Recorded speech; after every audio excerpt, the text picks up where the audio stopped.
أعوذ بالله من الشيطان الرجيم.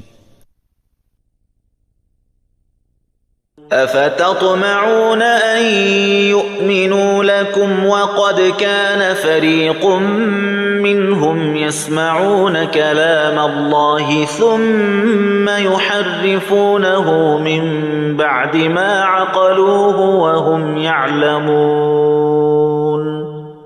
وإذا لقوا الذين آمنوا قالوا آمنا وإذا خلا بعضهم إلى بعض قالوا أتحدثونهم بما فتح الله عليكم ليحاجوكم به عند ربكم أفلا تعلمون.